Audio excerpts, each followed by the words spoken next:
बोलली, दोष ऐकत आले, अजून किती सहन करू मी? पण मी मनात विश्वास ठेवून जगते की माझ्या कपाळी लागलेला तिकडीचा कलंक तू एक दिवस मिटवणार. मी वाट बघते त्या दिवसाची शंभू महादेवा. इतर मुलींप्रमाणे मलाही सुखाचा संसार करायची इच्छा आहे. तसा संसार वेद सोबत व्हावा एवढीच माझी इच्छा होती. पण नियतीने सगळं बदलून टाकलं. बाबाराव खोतांच्या सांगण्यावरून मी वेद समोर खोतांबद्दलच खूप वाईट बोलले. मला वाटलं असं केल्यामुळे माझा ऋषी दादा वाचेल, म्हणून मी माझ्या प्रेमाला लांब केलं. पण या सगळ्याचे परिणाम काय झाले देवा? माझा वेद दुखावला गेला ना. आणि त्याला काय खरंय काय खोटंय हे सांगण्यासाठी मी चिठ्ठी लिहिली. पण सगळं उलट होऊन बसलं देवा.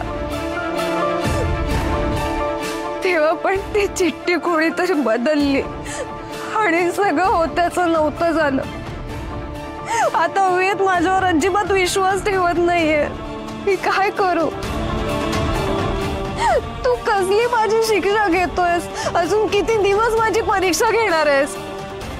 काय खरंय हे वेदला समजण्यासाठी तरी ऋषी दादाला परत आण.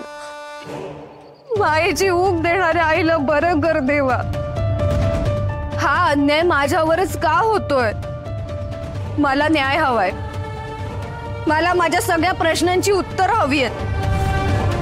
जोपर्यंत मला माझ्या प्रश्नांची उत्तर मिळत नाही तोपर्यंत तुला जागृत ठेवण्यासाठी मी हा घंटानाद सुरू ठेवणार.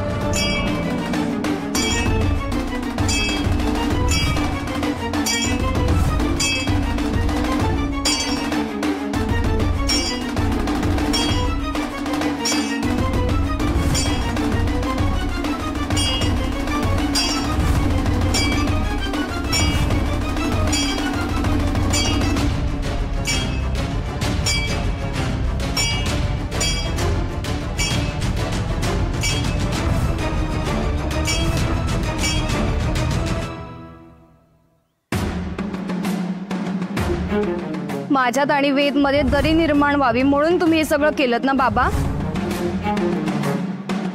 बघा ही चिठ्ठी.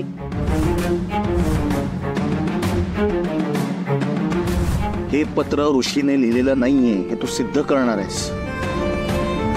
चल, दिली एक संधी तुला.